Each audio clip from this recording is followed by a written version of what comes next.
All right, let's dive into Albert Camus' The Plague. We're going right to the source, pulling out some excerpts from the novel itself. And picture this. Oran, an ordinary French city in Algeria. Sun, beaches, you get the picture. But then, well, the streets start overflowing with dead rats. Yeah, it's interesting how Camus uses this image, this unsettling image of all these dead rats, to foreshadow the plague that's coming. It's not just like a creepy detail. It's like this sign, that something is deeply wrong, like the order of things is being disrupted. Yeah, like this crack in the facade of normal life. And Camus really goes out of his way to emphasize how normal Oran is at first. Yeah. He writes, the curious events chronicled in this book took place in Oran in '94. Everyone agreed that, considering their somewhat extraordinary character, they were out of place there, almost like setting us up for the shock of what's to come.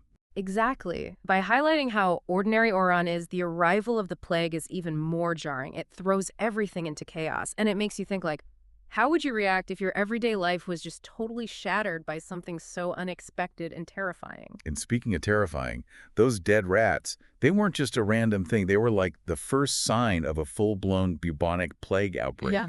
And the city, it just descends into fear and uncertainty as people start getting sick and dying. And it's in this chaos that we meet Dr. Ryu, our protagonist, who emerges as this steady, unwavering figure, just completely dedicated to his patients, working tirelessly to fight this epidemic. And Ryu's perspective as a doctor is so crucial here. He's seeing the plague's impact firsthand. He's having to confront the reality of death in a way that most people don't. And Camus writes, a dead man has no substance unless one has actually seen him dead. 100 million corpses broadcast through history are no more than a puff of smoke in the imagination. It really contrasts the abstract idea of death with the stark reality of the plague. It's like he's saying, we can't really grasp mortality until we're face-to-face with it. Yeah. And it makes you think about how Ryu's experience as a doctor, especially during the plague, shapes his whole worldview. Absolutely. It's this direct confrontation with death that gives him that pragmatism. His dedication to duty comes from this, I think. Right. And this leads to one of the central questions that Camus is raising, like, what is our moral responsibility when we're facing suffering? Yeah, it's a question that resonates, especially today. We see suffering all around us, whether it's pandemics, war, or natural disasters. And it makes you wonder, like, how do we respond? Do we turn away, or do we, like Rhea, choose to confront it? And that's where this concept of heroism comes in. For Camus, heroism isn't about these like grand gestures. It's about the everyday acts of courage and compassion, like we see in Rio. It's about showing up, doing your duty, even when it's hard, even when it feels hopeless. And it's not just Rio, right? There's also Father Panelou, the Jesuit priest, who initially sees the plague as divine punishment.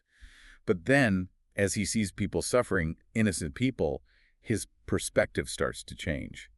And in his second sermon, he says, my brothers, the love which God has for us is a love which has no limits and which knows no resentment. And Panelou's understanding of the plague adds another layer to how Camus is exploring faith's suffering. It makes you think about whether faith can really provide comfort in a crisis or if it raises more questions than answers. Right. And it forces us to think about those uncomfortable questions, like, why do bad things happen? Is there any meaning or purpose to it all? It's like Camus is challenging us to just grapple with the absurdity of existence, that feeling that life is meaningless. But then we're still here trying to find meaning in it. Right. Yeah. And this idea of absurdity, it really comes to the forefront as the plague tightens its grip on Oran. The city gates close. The citizens are cut off from the outside world. And it's not just physical confinement. They're confronting this deeper kind of exile. Oh, yeah. It's an exile from normalcy. From loved ones, from all the things that make life, have meaning. It's interesting how Camus talks about how even something as simple as letter writing is forbidden, right? No more sharing your thoughts and feelings and experiences with anyone outside the city. It's another layer of separation, on top of the physical one. It's such a powerful detail. It shows how the plague just kind of slowly erodes meaning and connection. In the beginning, people try to hold on to their usual ways of communicating, but over time, even that starts to feel kind of pointless. Yeah, it's almost like the plague itself is trying to break those bonds between people, to isolate them, not just physically, but emotionally and spiritually. And we see this happening, playing out in the struggles of all the different characters. Like Rambert, for instance, the journalist who's just desperate to get back to his wife in Paris. Rambert's a glib example of someone who thinks he can escape the plague. Like his personal desires are somehow above what's happening to everyone else. But he's forced to realize that he's trapped just like everyone else. And it's his struggle to escape that highlights that tension between individual freedom and the demands of a collective crisis. Right. Makes you think about like responsibility and sacrifice and the limits of personal desire when you're facing a larger threat. Right. And it makes you wonder, how would you react in a situation like that? Would you prioritize your own needs? Or would you be like, no, we need to work together here. We need to sacrifice? It's a hard question, and Camus doesn't give us easy answers. But I think that's part of what makes the plague so interesting. It forces us to confront those questions, to think about how complex human nature is. Absolutely. And it's through those struggles, those individual struggles, that Camus also explores this theme of rebellion. It's not like violent revolution or anything. Like, it's this inner resistance against the absurd, against this meaninglessness of existence. It's about finding purpose and value in the act of rebelling itself, in choosing to live, to love, to find beauty, even when the world seems like it's trying to destroy those things. And we see this in so many characters. Yes. Think about Dr. Ryu tirelessly caring for his patients even though it seems impossible. Or Grant, that unassuming clerk who dedicates himself to helping others while he's fighting his own issues. Even Teru, who at first just wants to run away, but then chooses to stay and fight with Ryu. Yeah, it's all rebellion, choosing to act, resisting, affirming the value of life, even when faced with death and despair. And it's not about these big actions, it's those small, everyday choices that make a difference. Exactly. It's about finding those little moments of human connection. Compassion that shines through the darkness, that reminds us that even when everything seems absurd, we still have the power to choose, to act, to make a difference. And that choice, that act of rebellion, it's how we create meaning in a world that often feels meaningless, right? It's about finding purpose not in some big story, but in those everyday acts of courage, of compassion, and the connections we make with each other. And I think that's such a powerful message, especially now when it's easy to feel overwhelmed by, everything that's going on. Yeah. It reminds us that even though we can't control everything that happens, we can control how we respond. We can choose to give in to despair, or we can choose to fight back, to find meaning and purpose even in the chaos. And sometimes that fight back, it takes unexpected forms. Let's go back to Father Panelu for a second.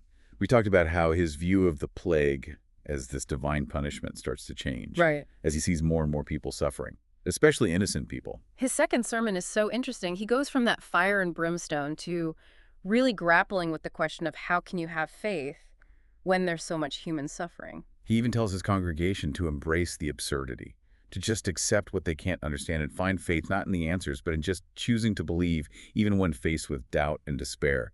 That's powerful, I think. It shows how even the strongest beliefs can be challenged and changed by just experiencing suffering, profound suffering. And it makes you think about faith itself, how it can comfort and torment you at the same time, how it can be both strength and vulnerability. It also shows that there are no easy answers when it comes to faith and suffering.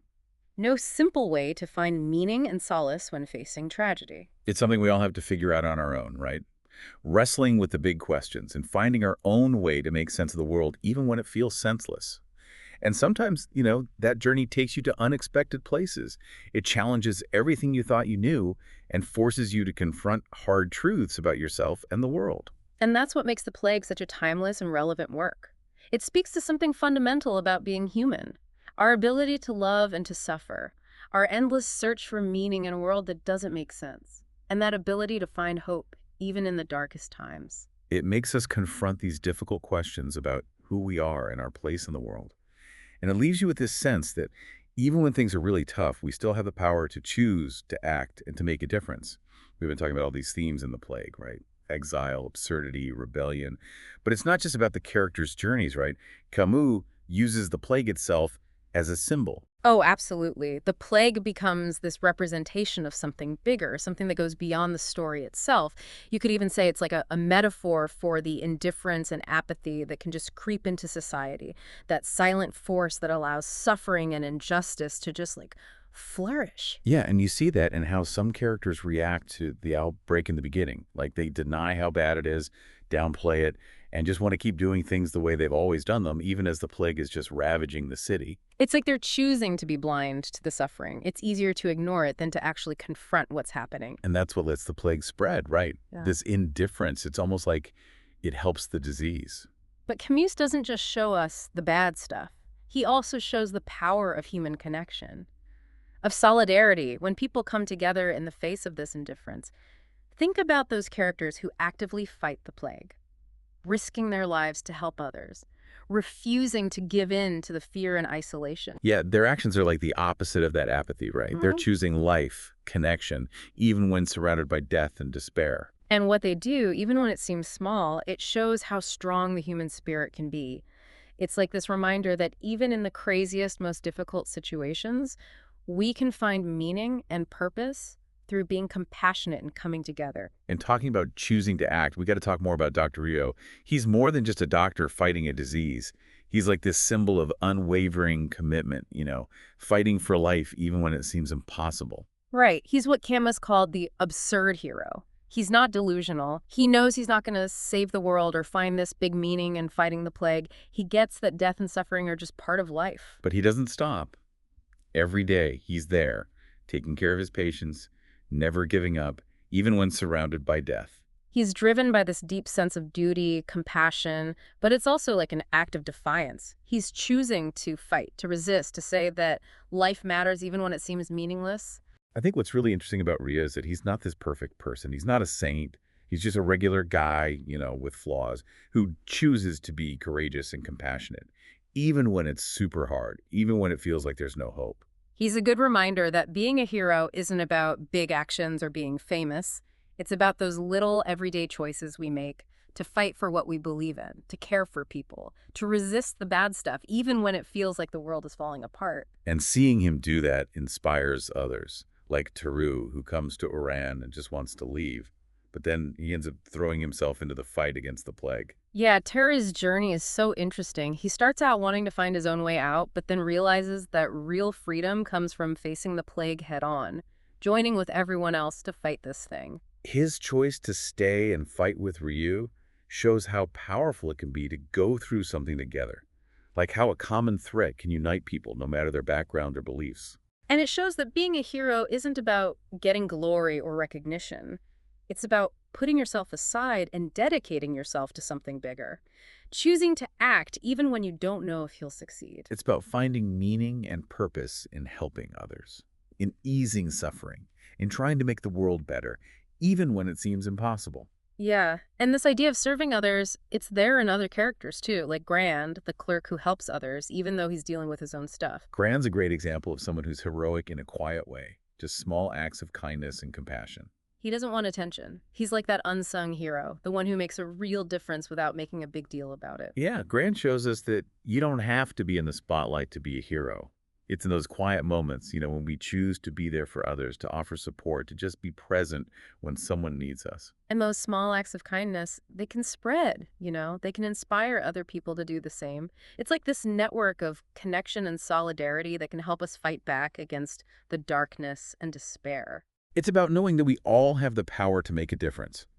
Even when things are really tough, what we choose to do, how we act, even if it seems small, it can help build a world that's more just, more compassionate, more hopeful.